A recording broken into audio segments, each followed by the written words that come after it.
lose our luggage in the airport and we can't find it anymore. And then other times we find out that our luggage was stolen by a former Department of Energy employee who happens to be a gender fluid activist. We're going to talk about those times. Let's get into it.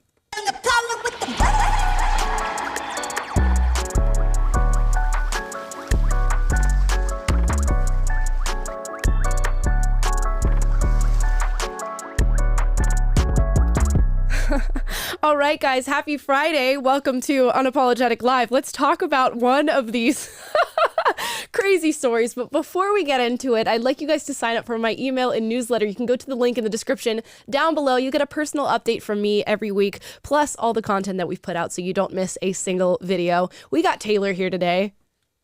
What's up? Accidentally making off with people's luggage back on my flight from Nashville. It's fine. A Tanzanian fashion design is what he's wearing right now. And then we've got Scott here as well. What's up, everyone? Guys, let's talk about this story. So you all remember Sam Brinton, right? The former employee of Biden's Department of Energy who was fired because he was stealing people's suitcases at the airport and was actively caught doing this. And of course, he had to be fired and was no longer working for the Department of Energy. I believe he worked in the nuclear waste department there. But now a story is broken out on Twitter. I'm sorry, I keep laughing. Let me read the headline on this. Tanzanian fashion designer alleges Sam Brinton stole her luggage, has been wearing her custom clothing. So this Tanzanian fashion designer, her first name is Asia. She's gotten her suitcase stolen and she was reporting, my suitcase has been stolen. Can somebody please look into this? I have custom fashion pieces that were in this suitcase and now they're gone. Come to find out later on, she's looking at pictures and photos of Sam Brinton and she goes, you know what? Those clothes look awfully familiar. In fact, I believe those are my one-of-a-kind, custom-made designs that I made for myself and for my fashion shows. And believe it or not, it's exactly what he's wearing. I truly do feel bad for this woman, right? Because, if you're a fashion designer and working on these custom pieces, that takes a lot of work. It takes a lot of money. It takes a lot of effort on your part. And just to see one of these crazy men steal your stuff and then have the audacity to wear it publicly. This is a person who knows they are going to be photographed at the different events that they go out to, that people are going to want to, publish these photos publicly.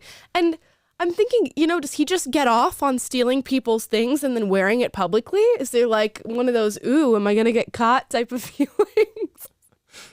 Yeah, it's like he clearly has a fetish for wearing women's clothing. But I think he probably got a hold of this suitcase and thought it was his lucky payday because, wow, I found, a costume designer for Wakanda Forever or something and we got a hold of this. And this is, the most unique items that no one will ever find. And I'm just, it's my lucky day. And he flaunts this clothing out there. I just think it's hilarious that she took to Twitter and was like, yo, I'm not going to do an African accent because that wouldn't be appropriate. Maybe you can do that for us, Amala. But, just this guy took my clothing. This is not okay. And just started calling him out. It's like she's like, seems like the sweetest lady. And just to be like, yo, someone stole my luggage and see these pictures on the internet. It's just, you can't make this stuff up. Right. Yeah, this is like straight out of a movie about a kleptomaniac, and they just so happen to get into this like strange situation. I can't even put it into words. This is so odd. I must say this is very good PR for this woman. So at least the story might be turning around a little bit because now a lot of conservatives found this so funny and so amusing. Obviously horrible for her, but they want to buy her designs now. Her name is Asia Kazin. I hope I'm saying her name correctly. And she's actually a Tanzanian fashion designer based out of Houston, Texas. So you can get some U.S. made clothing from this woman, and you can be in the same company as Sam Brinton. Although I don't know that's a company that any of us want to be in, but for the sake of this story, it is very interesting. Now, this is obviously a left-leaning person, was working for the Biden administration's Department of Energy in nuclear waste. Does this qualify as cultural appropriation?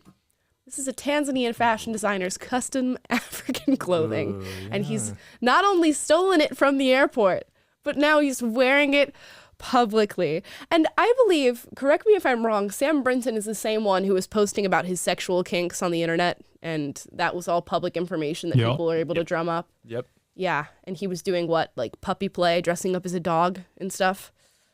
There's so many ugly and strange layers to this whole equation. I can't do the woke math on like, is he excused for the theft because he's queer? Is it cultural appropriation because he likes puppy play? Is that kink shaming to say that? Like, there's so many layers to this. You get lost in all the woke math. Yeah, I just cannot imagine being this woman and seeing that. Imagine you turn on your TV and you see a photo of this guy and you're like, wait a damn minute. Is that my dress?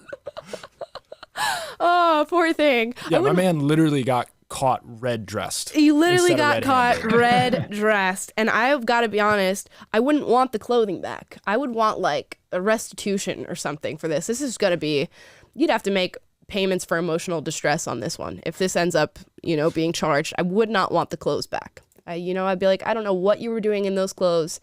Based on your Instagram photos, there was probably some puppy play stuff going on in these custom outfits. No. African women typically don't get down like that.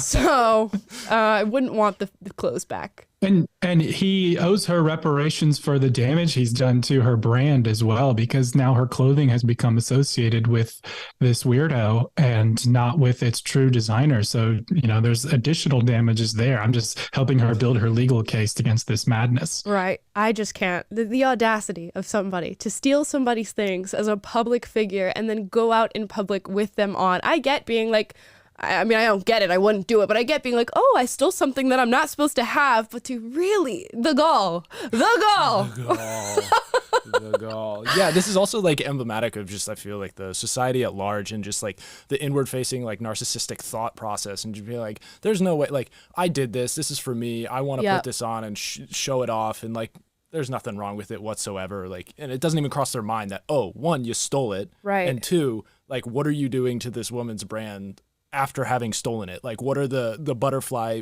wings of a butterfly effects on that? 100%. And just what a public crime to commit too, to steal somebody's luggage from the airport. What? There's just so many levels to why this is so funny and so wrong. And I have a feeling she's not going to be the first victim of this man. There's going to be other people who are going to find photos of him wearing their clothing and they're going to take to the internet and it's going to become somewhat of a series. She put together a little Instagram reel of all the different outfits that he stole from her and what he wore publicly. And it's more than just this one. There's this one here. There's this one at the top. There was like 10 different designs that this man stole from her. Let's see if we can play this really quickly. I'm not going to play the music in case we get copyright strikes, but look at all the designs that he stole. Oh my gosh. These beautiful custom made pieces. Anyways, guys, I can't. I feel so bad, but it's so funny. Yeah, the level of narcissism and, I can do no wrong. And, I just wonder, is there a layer to this where he's been so used to being treated with kid gloves because he claims a certain status on the victim ladder that he's further emboldened to just, go out there and because he's always very bold about his sexuality. And, he was already a controversial figure before we knew about the kleptomania because of how, brazen he was on social media about his kinks and all this stuff while he was a sitting employee of the Biden administration, a somewhat public, office that he was holding in the Department of Nuclear Energy or whatever it was. And there's a lot of conversation about, is this guy just too out there? And then to add on top of that, the theft of these flamboyant outfits that are very culturally informed, very colorful, and for women, and you're blasting those pictures of yourself all over the internet, appearing in all these public places wearing this stolen clothing. It's just like, you can't make this stuff up. You really can't. And I hope he's probably going to be brought to task for this. So I don't think this is going to be something where he gets away with this. At this point, it's getting a little bit too ridiculous. Like, he can't get away with this, but it is sort of emblematic of where we are as a culture, because the people who identify with this marginalized group, they just have a lot of audacity. Not all of them, but some of them. And it reminds me of either a Family Guy or an American Dad clip. I think it's a Family Guy clip where this trans woman is sitting at the bar and she's watching porn at the bar, and the bartender walks up and is like, "Excuse me, ma'am, you cannot be watching porn at the bar." And then she goes, "I'm trans." And he goes, Never mind, you can do whatever you want. That's exactly how it is right now. Never mind, you're a part of this identity group. You can do whatever you want. Oh man, this is what they call in the Hollywood industry jumping the shark, especially within storytelling. Like it's gotten to a point of being so absurd that you're right. There's no way that this person can get away with it any longer. What's next? What's next, guys? I have no idea. I will be flying soon, so hopefully my luggage stays with me and we don't get public photos of Sam Britton wearing it at any point in the near future. Wow. Scott and I are safe, so. Yeah, you guys are safe. You guys are safe. You don't have any red dresses just hanging around in your closet? Besides the ones I stole on my last trip. Now, let's go on to another interesting story that was I saw on Twitter from Brad Wilcox talking about whether or not people are dating, and specifically young men and women. And this came out of Pew Research. Let's read. So recent years have seen a historic rise in unpartnered Americans, hitting young men especially hard now, with 34% of young women from 18 to 29 years old saying that they're single. So 1 in 3 saying that they're single, while 63% of young men 18 to 29 are single. So 2 in 3. That's actually wild. When I read that, I was like, this is a stat that you really can't ignore. And this is apparently skyrocketed over the past few years. And there's an article here from The Hill that details it a little bit more, saying most young men are single while most young women are not. And they go through a couple of the causes that might be contributing to this number here. They're saying that women typically in that age range are more highly educated than they were in the past, and that they are now looking to date across or up rather than dating down, and they're not finding men who meet the standards that they're looking for, and that women are putting up with far less from men, stating that young women don't want to act as a therapist, a teacher, or a mommy to their significant other, and are therefore choosing to stay away from dating altogether. And women who are dating are typically dating men who are a few years older. How do you guys feel about this? It's just a sad sign of the times, I think. You have the simultaneously, you have the impact of women being told, to choose the career, to go down that path, to be your own independent woman who don't need no man, and value that. And then you have men being told that basically there's no place for you in society. The best thing that you can do is become a feminist ally and decenter yourself. And there's not, anyone who tries to encourage men like the Jordan Petersons are shunned and called villains and king of the incels and things like that. And so you have these two simultaneous forces at once, and they're just pushing the sexes further apart and screwing up our relationship dynamics. So to me, this is no surprise, and it just reflects the sad state of affairs and where we are with men, women, roles, relationships, and we're clearly not moving in the right direction here. Yeah, I would say this is honestly just the product of what Taylor's saying is like the newest wave of feminism that's just been shoved down young ladies' throats and men too, for that matter. They're just the byproduct of being considered like the lesser of the two, or the one that shouldn't be given any limelight or even talked about in a positive manner. Like that's this is just the sad state of affairs, and it's weird because like it's as though people didn't realize the effects of what they would be saying out there negatively towards men, and that it would have negative effects this way, and that men would go down the rabbit hole of, say, the incel route, or just become disinterested in relationships at large, and ultimately that harms not just both people, but I feel like it harms women in a deeper, more visceral sense, especially later on in life than it does men. Yeah, but it seems as though they're still managing to find partners, but maybe outside of their age range. I was trying to think of like, okay, obviously feminism has contributed to this in both empowering women to maybe not look for relationships and to value career and education outside of that, but also telling men that you're not worthy, that you're your masculinity is toxic. But outside of that, well, what else do we have? We have a generation of women who are no longer dependent on men and therefore don't feel that pressure anymore to go out and seek relationships. So they're holding off on that until their late 20s, maybe even early 30s when it comes to motherhood in like the UK, in the US as well. But as far as looking at men and where men are maybe not meeting the standard of women anymore, when money is what you provide and that's what women are looking for, yeah, a few decades ago, that would have been far easier for you to find a woman. Now that women have money, they're expecting far more from men, and I don't feel as though men are equipped to bring that in today's day and age. Now, that could be a result of feminism in part, but it's hard to find a man with like very strong values, who's healthy and who is constantly trying to pursue, who is emotionally available. That's a tough reality too. Definitely. I would say like the it's not all on the females here for sure. But one question I did have, going off on a tangent here, is did the article happen to mention like, the fact that the younger generation, this Gen Z grouping, is more interested in relationships with the same sex or anybody else along those lines? Let me find where it mentioned that. I think it said somewhere along the lines of 1 in 5 women say that they are identifying as queer. And or 1 in 5 of Gen Z, I think, on both sides. Oh, wow. Yeah.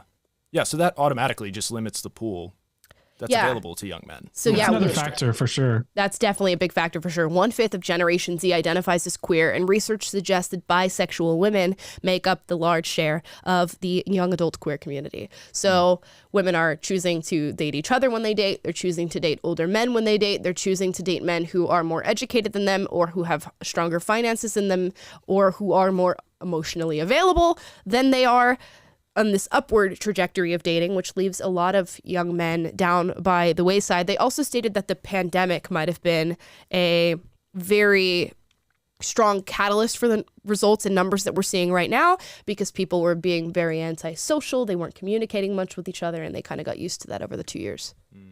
Yeah. So it's clearly a confluence of a bunch of different factors. Right.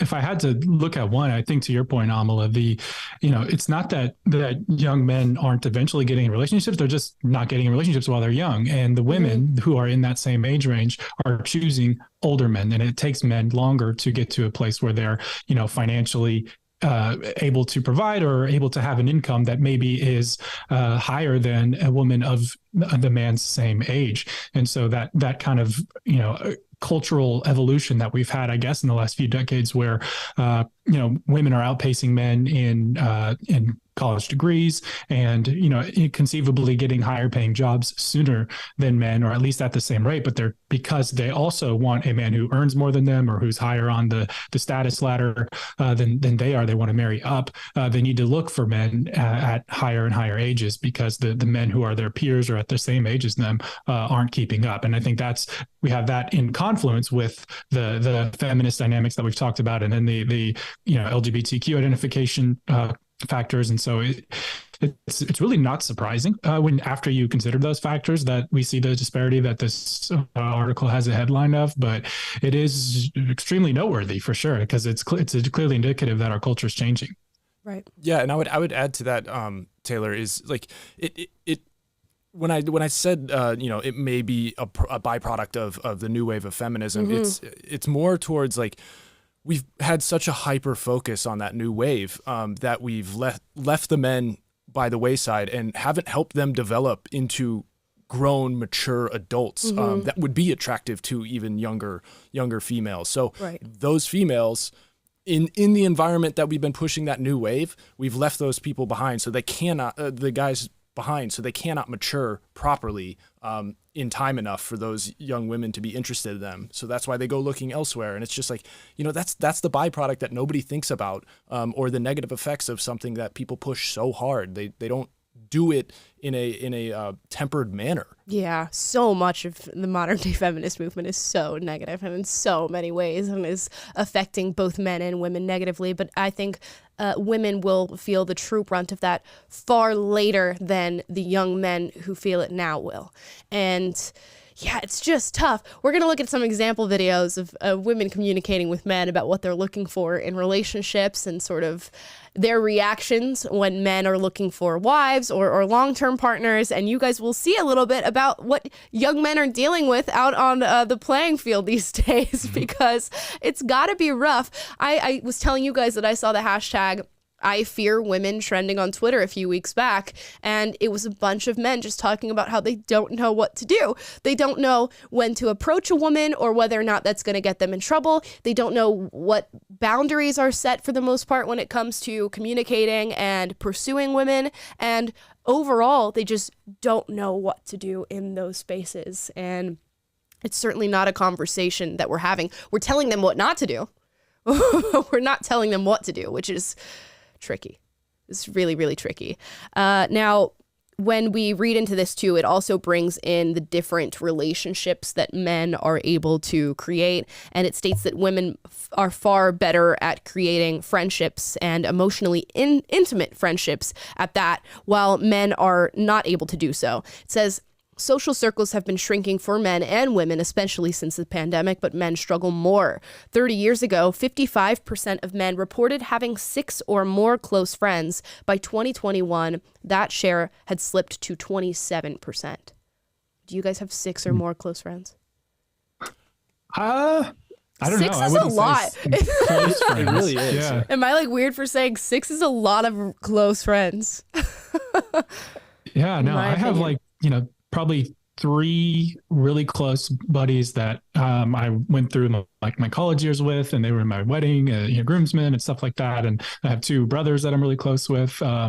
So I'm coming up close to 6, but Damn. yeah, it's and that's important and that's healthy. And it saddens me to hear that that men aren't finding a great number of friends or have considered themselves to have that many. But I think you can be a healthy person and have just a handful, especially when you're growing up and like starting to start a family and you have all these responsibilities and stuff. It becomes like you pick up right where you left off and you're still close, but you're not talking every month or so or something like that. Is that you relate, Scott? Yeah, I would agree with that, because I'm in and around the 5 to 6, and like half of that are I'm lucky enough to have 3 brothers who I'm very, very close with. Right. And that adds to it. In my, I just don't have the desire necessarily, or my need is already satiated for that friendship within my family. But even outside of that, I think it's also just a product of being a male. We interact differently than, say, the female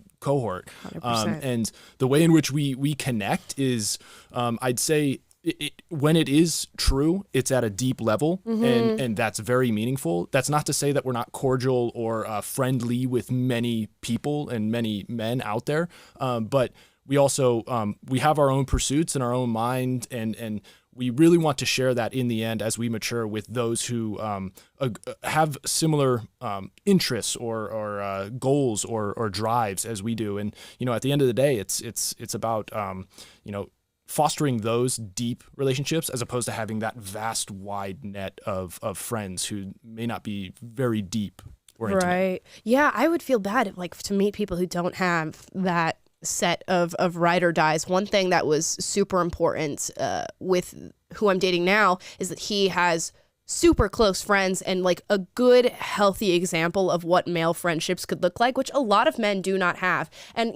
the streamer Destiny, I've heard him talk about this quite a bit, where he says, as a man, most men cannot go up to their friends and be like, yo, I'm really in love with this girl, or here's an issue that I'm having in my relationship. And most young men, at least, cannot go and have those conversations with their close friends, which is like, oh, it's kind of sad. But you have other things that women don't have in their relationships. You have challenge bonds that you go through with men that you've achieved something with, or you've gone through a great struggle with, whereas women can have those really deeply, intimately set relationships with really any woman. You could meet a woman in the bathroom and you can start talking about your problems to her, whereas men cannot do that. What is it with women in the bathroom environment? That seems to be like a mecca of you ladies. It's a safe haven. Yeah. What can we say? We know that no man is going to cross that line into the bathroom. So there we I are. don't know about that, Amala. Yeah. Well, now. Maybe Not with Sam what's Britton happening. might be sneaking in there. Oh gosh, in his Tanzanian outfit.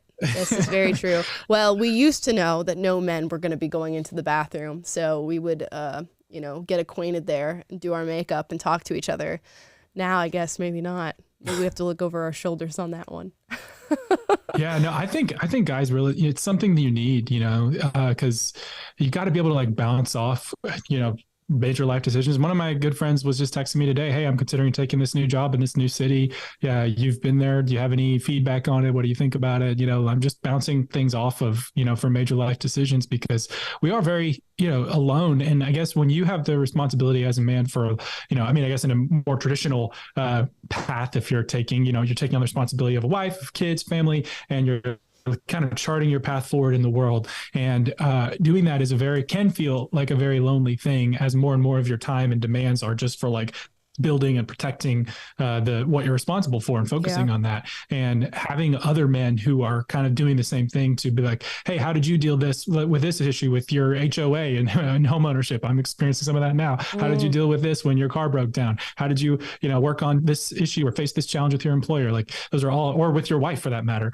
But you need those types of relationships in your life, and it's really sad to be going at it alone. You'll enter into a very dark place, I think, and your life's going to be a lot harder.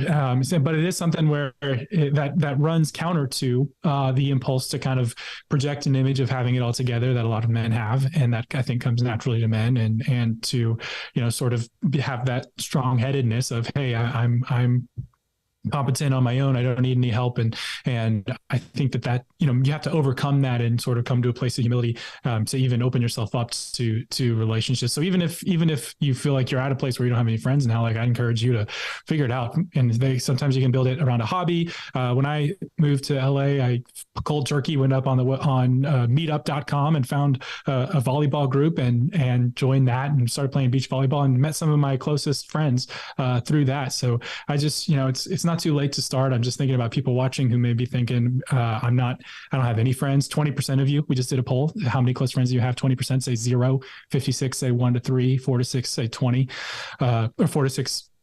Or sorry, 55% of you have 1 to 3 friends. 20% of you have 4 to 6. So anyways, just, if you're finding yourself in that place, I just wanted to say a word of encouragement, especially to men, like, to reach out and it's never too late to start. Yeah, man, it can be tough as an adult too. People warn you, like in high school, it's really tough to make friends as an adult, or in college, it's really tough to make friends as an adult. And it really can be if you don't know how to go about it, if you don't know how to lay that foundation, if you're somebody who's socially anxious and not really good at putting yourself out there. With adults, it's a much harder group to sort of infiltrate, especially with people who have already had those deeply set friendships from high school and from growing up and childhood and all these things.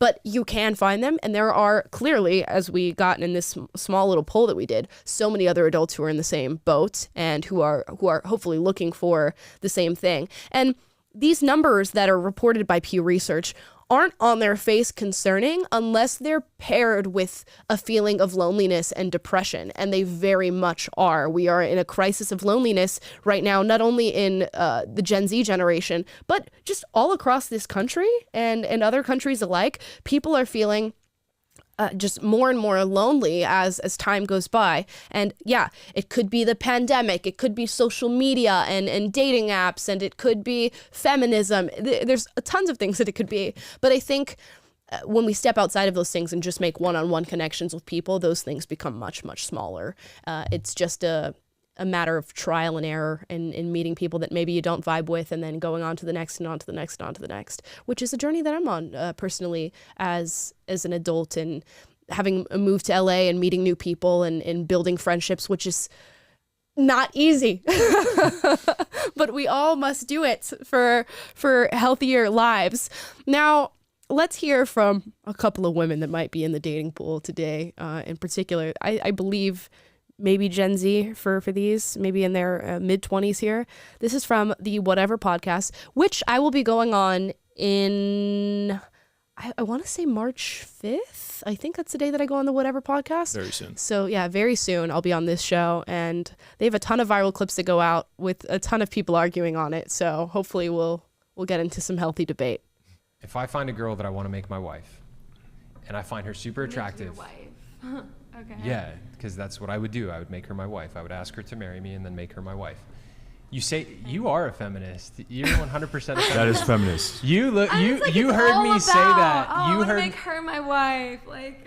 Yeah, because that's what I would Matter. do. It's like I'm an equal human, a woman. It's not about you you say wanting that. to make her your wife. Obviously, she would want to be my She has wife. her own life. She wants to be your wife too. Yeah, of course, but she's She not wants gonna. to go She's to the club. She wants to do her makeup. no, she's not gonna She want to wants go to take clubs. pictures. She's not Yeah, gonna want to she go to does. clubs. No, She does. because here's the thing. That's a non-negotiable for me in marriage. Okay, well if then, if I good find a luck. woman, if there's plenty of women out Good there that luck. don't want to go to clubs all the time. Okay, well. There's plenty of women out there that Have don't want to fun go to with that, clubs girl. in tiny little dresses and get hit on by guys all the time. If I find a girl, So much defensiveness in this clip in particular. He said, I want to make a woman my wife. And she took offense to the fact that he said, make her my wife, as if that means that he's somehow asserting some domineering power over this woman and forcing her into a situation that she does not want to be in. And when we're having these conversations about, men not dating anymore and, or at least not being able to find partners, this seems to be part of it. It's this sort of attitude from women.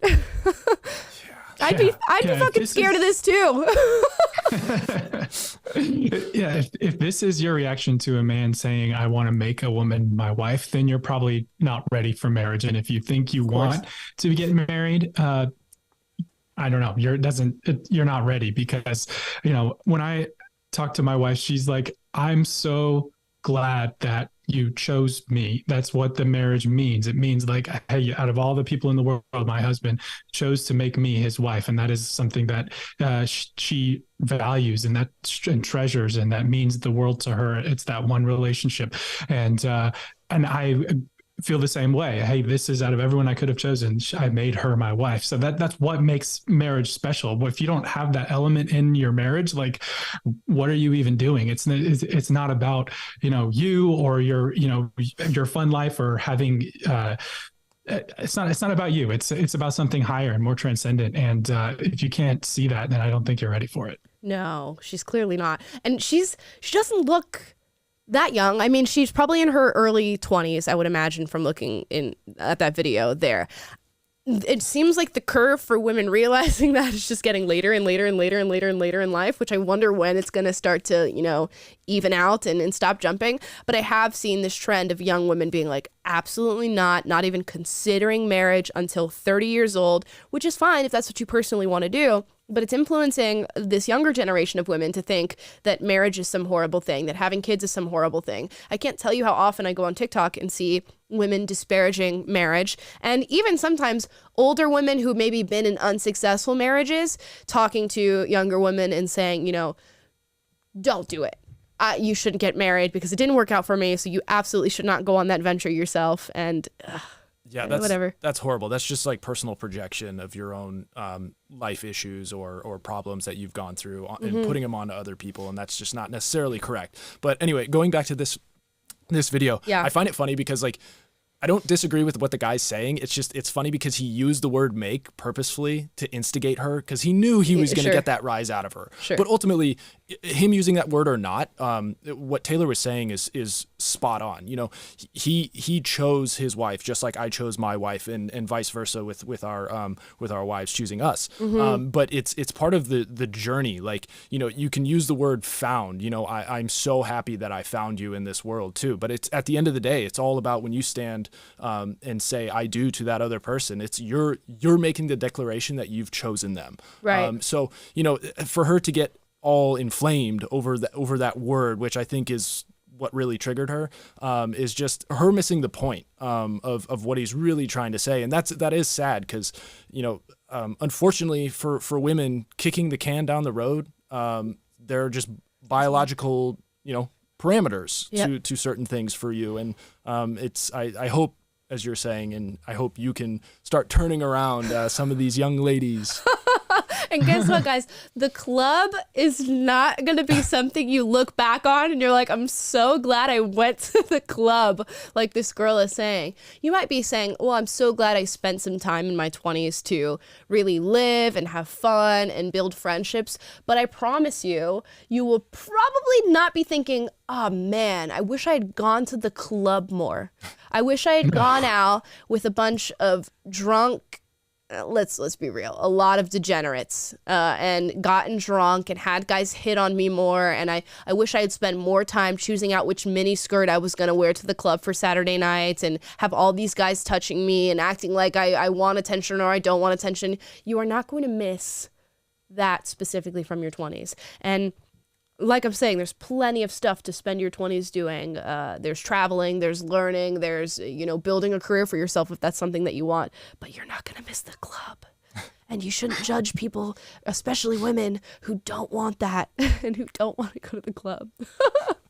No, Scott, you and I talked about this, I think, not too long ago about starting to build a family. You and I are both early 30s, and like, if you could have met your wife 5 years earlier and started building a family 5 years earlier, would you rather have done that? Because I would say I didn't gain anything just purely in terms of having an extra 5 years to be single and have all the benefits of quote unquote benefits of singleness. Like, looking back, I'm like, I rather would have gotten started earlier at building my family and making my way in the world. It's kind of a strange hypothetical, but you remember that conversation? Yeah, absolutely. And I would completely agree with you. I would have loved to have met my wife right out of college, because one, the connection we had is she just made me a better person from the get-go, and as time has gone on, our relationship has grown deeper and deeper, and that's only improved or helped me look inward to see where my flaws are and how I can improve, not just for myself, but for her, and how I can go about living my life to better hers. And now my young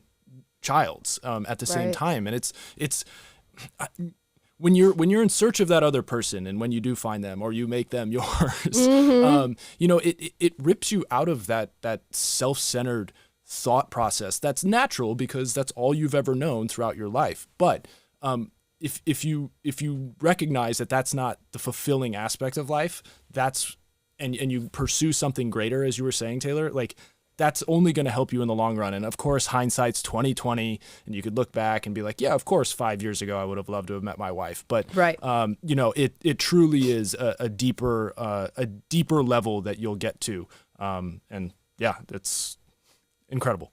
Yeah. What you said about growing too is a real thing. There's a certain, like Amelie, you talked about just going, am I going to miss going to the club that one more week? And it's a fun lifestyle. I did the, let's go hang out. What bar are we going to this weekend? And it's a fun lifestyle, but it's kind of like, do I remember one distinct from the other over the last 5 or 6 years before I got married that we did that? Not really. I mean, and I'm grateful for those memories, and I don't consider it all like this giant waste of time.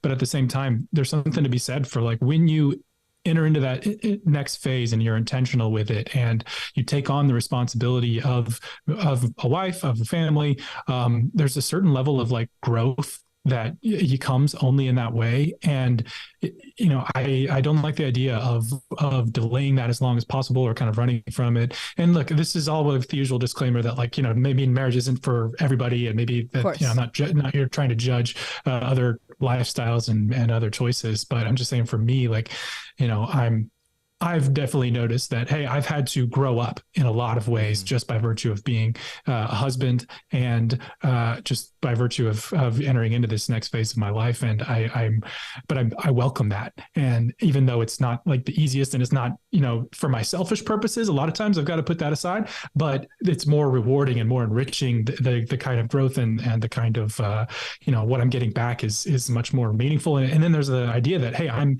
laying the foundation and I'm building something that is going to last a lifetime. It's going to be a stable thing for children to be raised in, and for the legacy I'm going to leave as a human being. All that is like, wow, I'm engaged in something way bigger than me now, and that is, it's really rewarding. So, speaking of growing up, how old do you have to be to have a sugar daddy, guys? Do you have an answer for this? Any numbers pop into your mind here? Let's have an answer from this young woman who's addressing the desirable truth when it comes to age gap relationships. How would you feel about a 40-year-old guy dating a 19-year-old chick? I think it's wrong. No. I think the 40-year-old should accept responsibility and understand that that is completely not okay. And it's not, she's a full-grown adult, but I don't think it's okay. No, I don't. But it's okay for a woman to sell herself on OnlyFans at 18 and get railed on camera for money, but not enter a consensual relationship. So this is where I just kind of lean on my faith. Sorry, hot take, but my faith, no, I don't think it's ever worth putting yourself out there to the internet. I do not believe in that, but that's a personal thing. You do you, make your money. But no, I think they're both wrong. I would like to chime in and just let y'all know I made more money from my sugar daddy than I did from my full-time job that I have a college degree for. Oh, respectfully. No, same. No, me as well. Yeah, absolutely. So I did the same thing, but I will say that my experience as a 24-year-old having a sugar daddy and a 19-year-old having a sugar daddy were very, very different. And I think that I made better decisions as a 24-year-old than I did as a 19-year-old. You would hope. What a roller coaster we just went on. Just some cognitive dissonance. No age gap relationships. It's not okay. But, you know, if you want to sell your body on OnlyFans, that's okay. Also, if you want to have a sugar daddy, that's also okay. But I made better decisions at 24 than I did at 19, even though it was the same decision of having a sugar daddy. So. She was doing more flip-flopping than a gymnast at the Olympics. Simone Biles has been real quiet since this video came out. Oh my gosh. And you know what? I get it I mean, I don't know that I have any super strong opinions on who people choose to date. Whatever you make your choice, you date who you want to date. I don't really care. But it's just so funny to hear from these women about, you know, what's wrong, because they'll look at somebody like Leonardo DiCaprio and go, oh my gosh, it's so disgusting what he's doing and who he's dating. Meanwhile, they're like checking their OnlyFans income and calling their sugar daddy to plan their next date. You know, my hot take on this is I actually don't think she was that hypocritical, because she said, I am against a 19-year-old being with a 40-year-old, but I'm not against having a sugar daddy. It's okay for a 24-year-old to have a sugar daddy, but not a 19-year-old to have a sugar daddy. So I guess, you know, she never said I am against sugar daddies in principle. She did say I'm against OnlyFans in principle, but she said that's because of my religious beliefs, and I leave room for other people to do what they want to do. So, you know, she took a long way to say it, but she basically was saying, based on my own experiences, I would not recommend a 19-year-old to have a sugar daddy, but I recommend for a 24-year-old to have a sugar daddy. But I disagree. If you're against OnlyFans, which is somebody paying for sexual favors, how do you have a sugar daddy? With somebody paying for sexual favors. And be real, I know a lot of women say, oh, I have a sugar daddy. He doesn't make me do anything. And we just hang out and we talk to each other. Look at my face. That's how I feel about that, because there's all these girls getting tricked into looking for sugar daddies or whatever on the sugar daddy websites because they're like, oh, I'm just gonna get money and he doesn't want anything from me. When it's not true at all. And probably the majority of those women who say, oh, he doesn't want anything from me, he just pays me, they're lying. They're lying to you to maintain a sense of dignity, and they are in fact selling sexual favors. Just want to put that out there. I think it's a commentary on just how modern young women think. That's like, you know, it's so somehow it's either, I don't know if it's even a moral question, but just like in terms of what you're afraid of. I'm okay, you know, getting together with some rich guy through some secret app or however that happens. I'm okay for that to happen because it's like a private, isolated thing. But to have my pictures out there on the internet and to be an OnlyFans girl, I'm not okay with that. And I think that maybe that's where she's making the distinction. It's not necessarily the principle of being sexualizing yourself for a man or for an older man. It's the principle of like, or it's more of the pragmatic idea of like, I don't want to have the OnlyFans link in my bio publicly. I don't want to be someone whose pictures are out there in the ether. That's the bad thing. But just, you know, having to meet up with an old guy is not necessarily the bad thing, I guess, in her eyes. It's a prostitution tier list. So you've got god tier prostitution, which apparently is sugar daddying and at least having somewhat of a private network of the sugar daddies that you talk to. And then the bottom tier is OnlyFans, where anybody can buy your photos for like $12.99 or something like that. So it's really, to me, it's the pot calling the kettle black, but I can see where there might be some distinction within the sex trade industry. I disagree with all of it. So, but I'm just looking at the gradations as you're saying. And it's like, okay, I mean, I guess this is her moral paradigm, and I can see how she's grading. Oh, Taylor cut out. But, okay. I think it's all. Nah. Yeah, I mean, it's whatever. I'm just interested to hear the back and forth between it. And I get, maybe a 24-year-old is going to make better decisions than a 19-year-old, but still, that brain is not fully formed up there. Yeah, I mean, these days it's tough to tell between a 24-year-old and a 19-year-old at large. But I think this is really just comes down to a case-by-case situation. Like, there are very mature 19-year-olds. Granted, they haven't lived a whole lot of life to truly understand the world at full, and their brains, as you say, are definitely still developing. But yeah, I mean, it's a case-by-case situation, and not all older men or men who are older than their significant other are technically sugar daddies. They may have proper intentions and going forward, and are not just like trying to get a thought, left and right. I feel as though this conversation was obviously speaking directly to the sugar daddy aspect and those who are pursuing that lifestyle. But I just wanted to throw that one out there. Yeah, I mean, sugar daddies are and sugar mommies, I should say. Shout out to the sugar mommies as well, because there are women doing it in the opposite direction. But they're plentiful out here in Los Angeles. I've met many a woman who has a sugar daddy out here. Oh, which is, and there's sugar like daddy a TLC websites. reality show waiting to happen. And they get a lot of money from these men. I mean, I get your bag, I guess. That's what you want to do.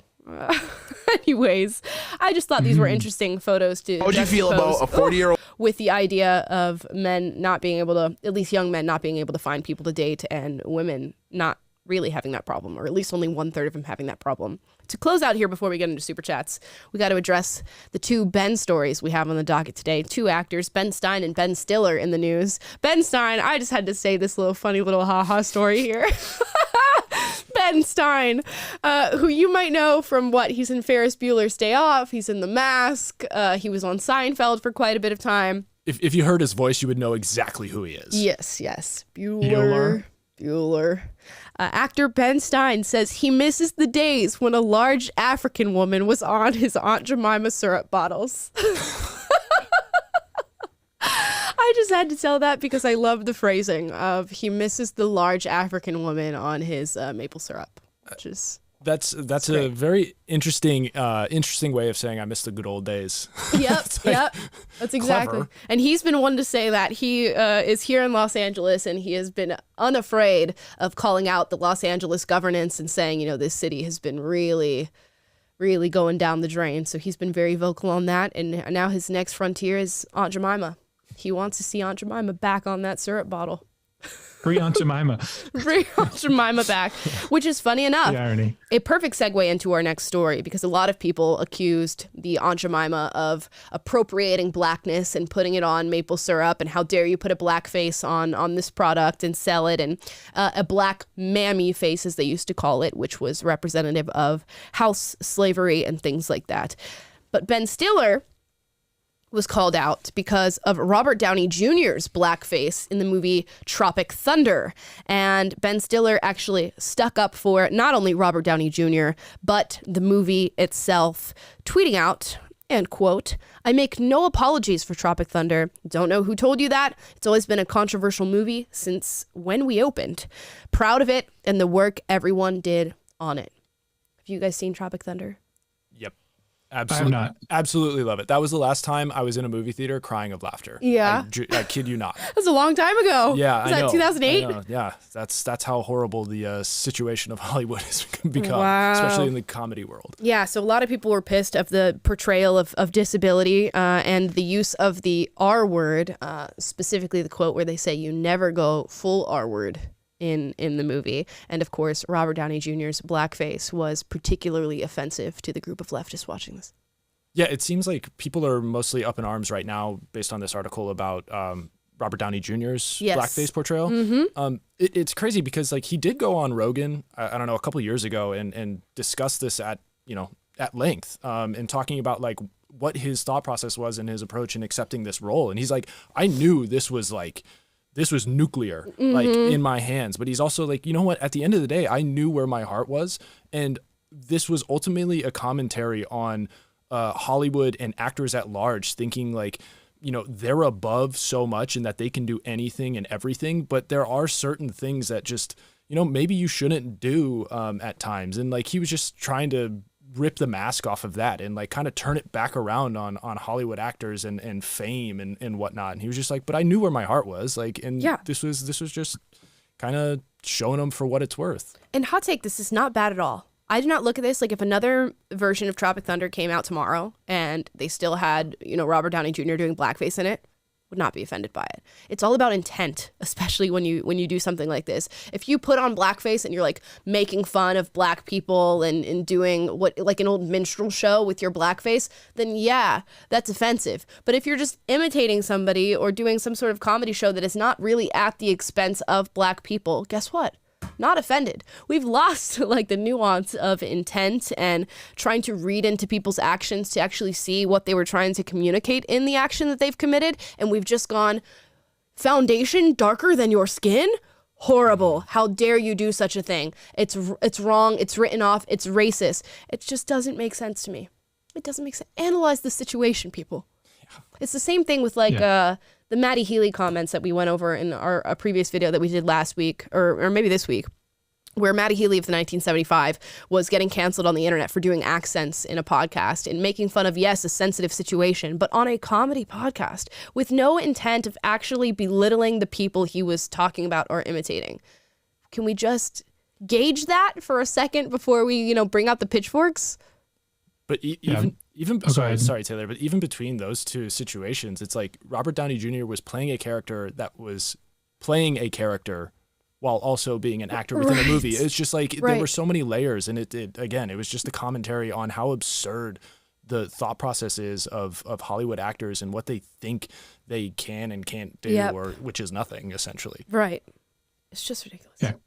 Comedy was funnier and race relations were better before we had all this hypersensitivity about race and in comedy. And so that should tell you all you need to know, that this, whatever we're doing with all this political correctness and being offended by every little thing and, canceling Aunt Jemima's, image and canceling Robert Downey Jr. and the lead singer of 1975, there's the examples come in every day and, it's just ruining art in all of its forms and ruining people's lives on the altar of improving race relations when the race relations aren't actually improving and things were better before we were so hypersensitive and made such a big deal out of this. So the sooner we can get over all of the, I hate to overuse the word woke, but just the woke identity politics and the political correctness, the better.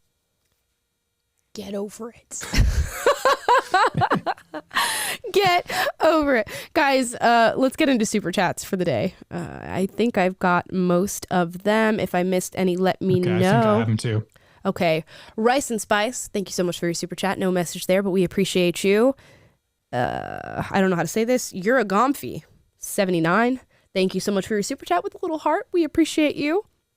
Rice and Spice, thanks again. Daisy, can you guys react to South Park's worldwide privacy tour? Thank you for your content and have a great weekend. We should have done a video for this when it came out. I was just worried about copyright on YouTube, so I never ended up reacting to it, but it was very much on point. The only part in the episode that I didn't quite agree with is at the end, spoiler alert for those of you who haven't seen it, the big revelation in regard to Meghan and Harry, who are the Prince and Princess of Canada or something like that, is that Meghan's words are actually just an echo from Harry's mouth, and she like looks inside of his mouth and realizes that all of the things she says are just echoes of what he's thinking. I actually think it's quite the opposite. If not, that they both play equal parts in the crazy stuff that they say.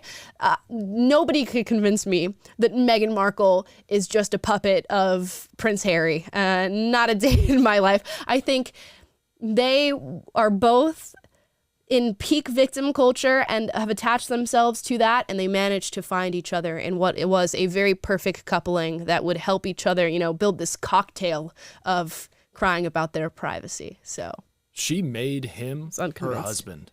Yeah. How dare she? She did. She made him her husband and acted like she didn't know nothing about him. You already know my whole rant on the Harry and Meghan documentary, which you guys can go check out. We do have a video on that, and that will give you my general thoughts on that couple if you go and check that out. But yeah, that was the only part of the South Park episode where I was like, you missed the mark just a little bit there, which South Park does not normally do. Moving on from Lay Llamas, thank you so much for your super chat. No message there. Alex Centellas, thank you for your super chat. Hey guys, Scott, it's not about guys being more mature. Women get tons of attention from all these apps, which is why they only date up. What can guys do? I think it's a mixture of a lot of different things. I would say it's a mixture. I've met some pretty immature men in my day. Right, yeah. I mean, honestly, it comes down to, I'm going to keep harping on it. It's improving yourself. And when you do that and you're searching to better yourself in each and every way, whether it be physical or psychological or, you know, gaining in your maturity, like you're going to automatically become more attractive to a whole number of women. And that doesn't mean that you may necessarily get an Instagram model. But I mean, there are billions of people out there. And like, as long as you start focusing on bettering yourself, only good things can come of that. Yep. And only good people can come of that. And yeah, I will say the apps are definitely contributing too, which we did touch on very briefly. The social media and in online dating, definitely muddying the waters quite a bit there. Alex sent another super chat. Thank you. Says, thank you for doing red pill content, guys. Love it. 3,000. Awesome. You're very welcome. We keep up with it. We keep up with it. Culture Fiend says, financial inequality is an overlooked factor. As this worsens, becoming financially secure becomes harder. What was in reference to? I think that was on the topic of, you know, why fewer younger men are finding partners because of the financial inequality. And as that becomes worse, then I guess it's like saying it's harder for men to get financially secure. So it's also, that's a factor in them having a harder time finding a partner. Gotcha. Yeah, I did see that the majority of bachelor's degrees that are being taken home are women. So the income gap is gonna start shifting. I wonder what the feminists are gonna say when the women close out on that wage gap that that they're always complaining about. What's going to happen? It was imaginary then? To begin with, so I don't know if we'll ever comment. Right. Okay, this next one from Alex. Hey, Amla, men aren't equipped to fulfill most women today because of their insane standards. A lot of women want 100K per year, 6 foot, 6 pack, and the list goes on. Well, that's true. You just got to find I will say there's a lot of women who want that, but there's a lot of women who are not like that at all and are not living in La La Land and really have a gauge of what median income actually looks like and good qualities that they're looking for in men. But if you're living in Los Angeles, I keep harking back on the Los Angeles thing. There's like a lot of girls who are like, I'm not going to date a man who, if he's not taller than 6'2", and I'm like, girl, you're 5'4". What are you talking about? And how many men are that tall? Not that many men, which means all of these women are fighting over the same small group of men. Yeah. You heard of the 666 club? 6 feet, 6 figures, and let's just say 6 pack for today. Yeah. Let's say that for. But, you know, there is a point here that if you watch all these clips on social media and your expectations about what women are looking for, or if you're a woman and what your expectations about what you should be looking for or being informed by that. It's different from real life. And if you have your feet on the ground and are actually like making your way in the world, working at bettering yourself, guys working at, ascending the competence hierarchy as best you can and pursuing your passions and becoming better, and you're going about your life and you're trying to find healthy rhythms and patterns in your life, and you're pursuing your hobbies and you're making friends and you're making relationships, you're going to meet someone who's walking alongside you in a similar pursuit in life, and that person's going to, they may not fit the mold of whatever the social media is telling you to look for. And on the women's side, the guy might not fit the mold of what social media says is the perfect guy, but as you're going about trying to live your life in just a healthy manner, and that you're going to find the right person that way. We can all sit back and watch endless numbers of hot takes on relationships on TikTok and on social media that create our expectations and tell us what we should be looking for, or tell us what we should be doing or ourselves, and how to, we always react to this dating advice of like, drop your spoon like this and pick it up slowly and then lick the salt off your margarita and that'll get the perfect guy. And it's like, no, just, be a healthy person, live your life, pursue your passions, look for healthy rhythms and patterns, and pursue your hobbies and make friends and get out there and try not to be a slave to all these dysfunctions and stuff. And as you're doing that, you're much more likely to find the right person than you are just, doom scrolling on social media and swiping left and right constantly with all these crazy expectations. So there's my soapbox for the day. Yep. They do exist out there. And actually, you just answered the last 2 super chats from Alex about where those women are. You just got to get out there and get active. And I promise they do exist. And they're just like down home, homegrown women. Yeah. I mean, they're out there, man. They're definitely out there, and they may not be as loud as those that you're seeing or feel like you're being inundated with, but they're definitely out there. And like Taylor and I were recently married individuals, and we found our spouses fairly recently as well, and it's it's not as though we weren't in that fight and in that quagmire as well with you not too long ago. And it's just a matter of Taylor saying you're out there, you're putting your best foot forward, you're trying to improve yourself, you're trying to gain friends, you're trying to find out exactly what it is you're in search for. And go find it. And it's a journey, it's a voyage, and it's something you need to you understand it's not going to be easy, but the best things come out of the hardest struggles. And as long as you're in pursuit of those ideals, then you'll be okay, and you will end up finding that person. Absolutely. You did give us a good tip the other day. You said young men should go to hot yoga to find the hot ladies. I'm telling you. I went to a hot yoga class the other night with my friend, and we were there. I walked into the room and there was 50 plus girls like in their early 20s, all look like models, just chilling at hot yoga. You know how many guys there were? Like 3 of them. Like 3 of them in this room. And it's not a particularly like feminine thing to do or anything like that. There's male instructors, there's female instructors, but there's so many women there. So if you're like a guy, just hanging out, doing your hot yoga or whatever, go to places where women are at. Obviously, I get there's like a fearful nature to it of like women saying, don't approach me at the gym or don't do this and that. But come on now. If you meet the right person, you meet the right person. I don't think you should be scared of that. I'd say, maybe try a few other things before being the weirdo that's in the back of the hot yoga class. But, I'm not saying like go to the back of the hot yoga class and stare at all the women and all this stuff. I'm just saying go there for your own health and wellness, and maybe you will meet somebody while you're there who thinks that you're attractive. That's all that I'm saying. Don't be a creep, guys. Take my, don't be a creep. Elijah Pierre says, fun fact, Aunt Jemima was Ben Stein's sugar baby. Wow. With the age rate. But Ben Stein's pretty old. That could have been possible. Daisy, thank you for your super chat, says, watch Bullet Train, best cinema experience of 2022. Oh. I have not watched that movie yet. Yeah, I did see it. I didn't see it in the cinema, but I did see it, and it was really good. It was really entertaining. So I was pleasantly surprised by that one. Yeah. Yeah, I haven't seen it yet either. It's definitely on the queue. My wife wants to watch it. We just haven't found time with the baby to sit down and watch something at full length. Yeah, it was looking kind of cheeseball when I saw the trailer for it, and then I was like kind of turned off to watching it. But now if people are saying it's good, maybe I'll have to go check it out.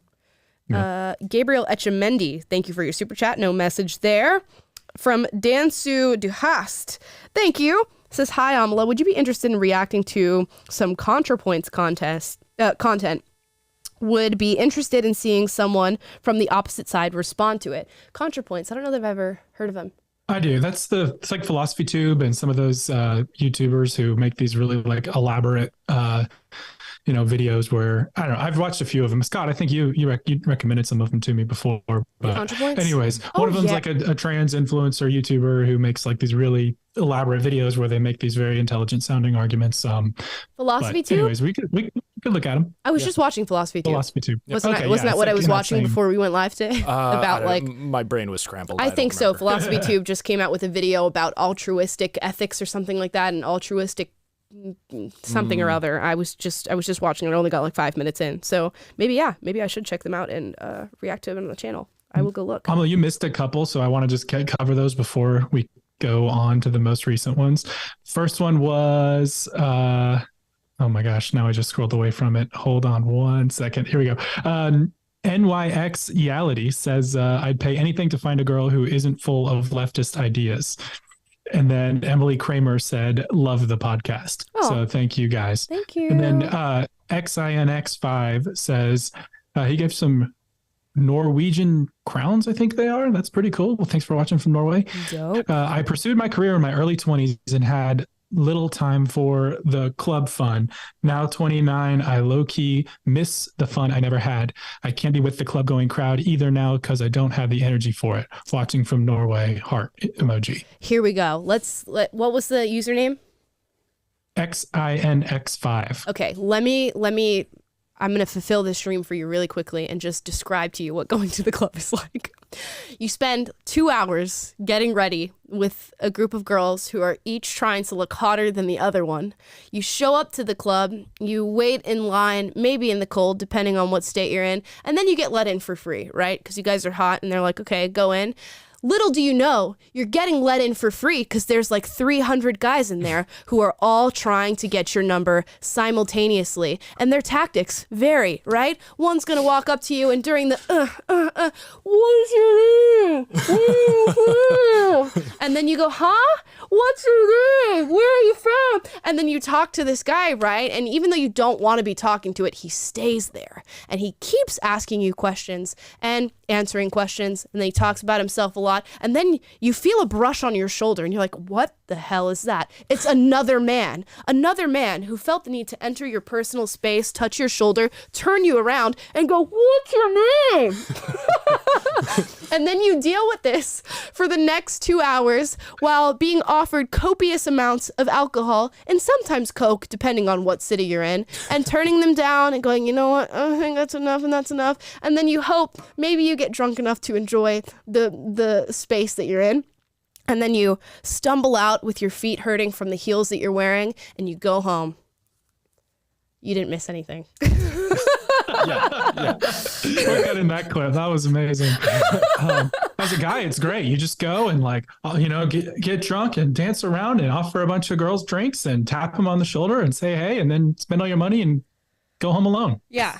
I promise you, if you can say like I didn't get to have fun in my 20s or whatever, and I think there's a valid argument to be had there, but you did not miss fun at the club. I can promise you did not miss fun at the club. There's nothing, it's not like you see it in the movies. Yeah, no, not even close. I mean, in that moment in time, you can consider it fun for sure because that's what you're doing and you're living in it at that moment. But like ultimately, you can't miss what you didn't necessarily experience. And trust me, this is not an experience that, is something I look back on like terribly fondly, especially with a family and a significant other. It's like, you shift your priorities and, I would just say, hey, man, the best is yet to come in your life. And if you spent your 20s focusing on your career and your life and doing the things that are right, that's going to pay dividends in the future.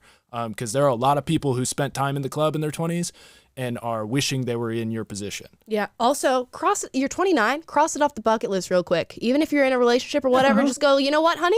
Yeah. I'm going to take a night off for the night and I'm going to go out to the club and I'm going to go and dance. I still go dancing with my former roommate like all the time. So yeah, go and say, I'm going to go out and go dance and see what it's like. And I promise you're going to be like, yeah, this is all right. I could have missed this. And I'm, I could have done this. But I will say, there's tons of like fun places with fun music, as long as you can like be with friends who you like. As long as you're with people who you like, you're gonna have a good time.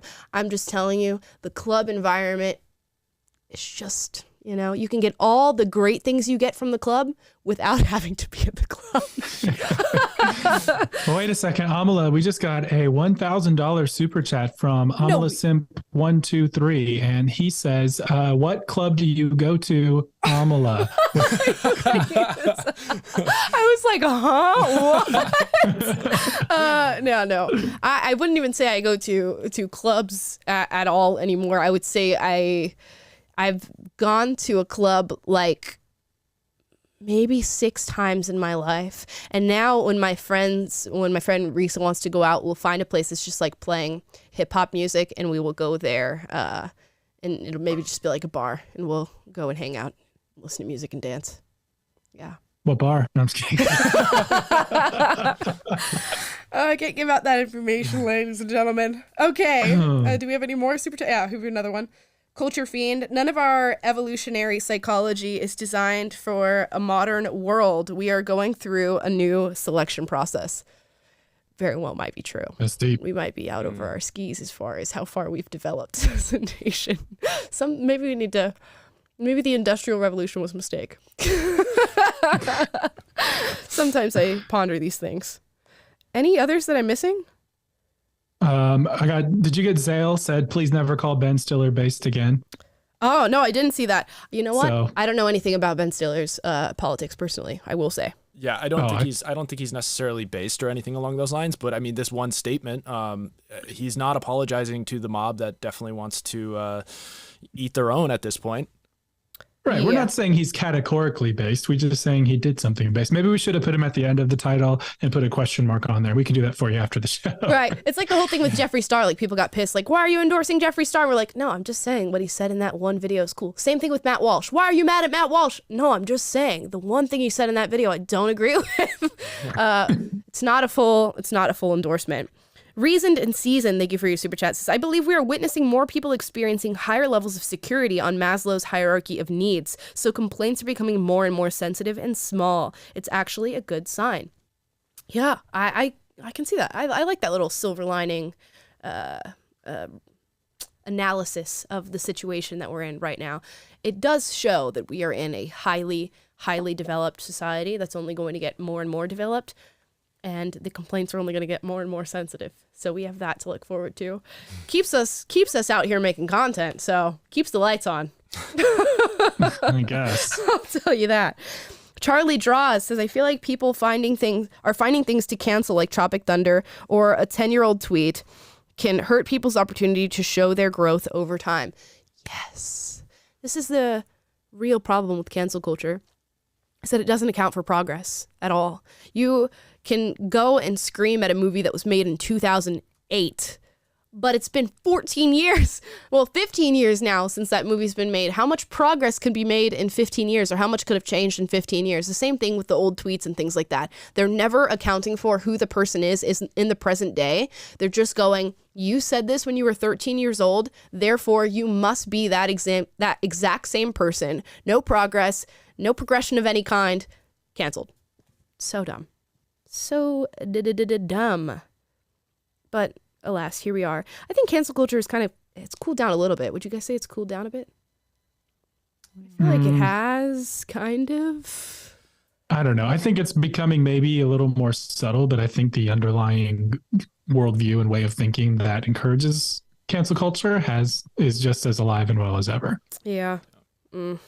Well, I was hoping to end this on an optimistic Wait, I got one more. Okay. Lydia Grace says, hey, I just want to say that I really appreciate your content. I really admire the way that you approach things in a manner that is upbeat and positive. I look up to you as a role model and enjoy listening to you. Thank you. We try to keep it wavy and positive over on this podcast. Try to keep it fun, even though we're sometimes talking about depressing things, like a gender fluid Department of Energy employee stealing your custom made clothing. That's pretty depressing. I would be. We find the silver lining in everything. I'd sign up for a therapist if that happened to me. One more from Elijah Pierre. Saw you all had an issue with the cable again on your last live. Send me the Addy and I'll donate a cable. Forgot you all are a non-profit. Elijah, while I do appreciate your valiant effort to literally keep the lights on and keep the laptop running, we bought a new cable. This is the new cable. Yeah, this is our third cable actually. So I don't want you to waste your money in what will be a disastrous outcome of whatever cable we're using not working. And I don't know why. Yeah, we're in like this weird like black hole of electrical currents and Wi-Fi strength and whatnot. So that's probably why it's happening. We have not had a show without technical difficulty in ever. From the shelf falling off the wall back in the OG days to where we are now with the laptop shutting off. So I think it's just a standard. It's a struggle that we're willing to take on. Yes. It keeps us humble, We don't want things to be too cushy and easy and everything rolling because that's what makes weak people. Hard times create strong people. Exactly. And so that's what we're going for in this podcast. Exactly. We open our arms and embrace adversity because we know in the end that will make us stronger and steel us against any adversity in the future. 100%. We've got one more super chat here. Says, not actually mad that you guys called him based, LOL, referring to Ben Stiller, but Stiller just likes Robert Downey Jr., so he defends him. That's all. Nothing to do with being based. Yeah. That could very well be true. Could very well be true. Well, we'll call him good for the statement, at least. And we'll keep an eye out for further political redress from Ben Stiller. Normally these characters don't pop up twice on the podcast. No. It's very rare. We've got Dylan Mulvaney who's popped up. Sam Brinton's popped up a couple times. I'm trying to think of any other celebrities that have made their way on this podcast more than once. Lizzo. Yeah. She's Meghan Markle. Frequent flyer. So we're just creating a list here. Actually, they do pop on here. Yeah. We give them discounts. Yeah. We have another super chat before we head out today. From Bio 1656. All this woke started 10 years ago when Obama took second term. I think as far as it becoming culturally relevant and people having conversations about it, yes, but the foundations for wokeness were laid a long time ago. The people who I know who are in the woke game have been in the woke game for far longer than 10 years. Yeah. Thanks, Obama. It's all his fault. Thanks, Obama. I will say, whatever this crazy wave of wokeism that we've seen did come out and did reach critical mass in the culture in early 2012, 2013 in that time range. So I'm not saying it's Obama's fault, but I am saying that's when it happened, or at least when the wave started cresting as it has been for the last decade. I'm not saying whose fault it is, but it rhymes with Shmo Shmama.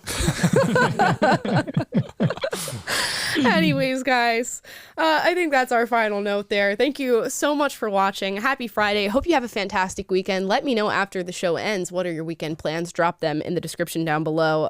Thank you from Nixiality for that final super chat you sent, thanking us for what we do here at PragerU. We appreciate you. I'll try to slip them into the outro. Please like, subscribe, click the notification bell to be notified every single time we go live and every single time we post a video for you guys. Also, if you want updates about my personal life, you can sign up for my newsletter that's in the description down below. Plus, you'll get updates on all the content that we put out throughout the week. And we spoke about maybe having a deficit of friends in today's modern day and age. You should sign up for our Discord, which is in the description down below. Meet people who are constantly on there. I think we constantly have 200 plus people who are active in the Discord talking to each other, and maybe they are living in your state or in your city, and you guys can have a cool unapologetic meetup and do so at your own risk. This is not an endorsement of whoever you meet on the internet. But yeah, join the Discord if you want to start having conversations with people who have maybe similar backgrounds and outlooks to you. Drop a comment down below. Let's think about this. What do you think is the main cause of men, and particularly young men, being far more single than young women? 63% of young men not having a relationship. Let me know what you think the main cause is. We discussed feminism, social media, dating apps, income, education. There's a whole slew of things going on here. We gave our opinions. You give us yours. And that's the end of the show today. Have a great weekend. Bye, guys. Peace.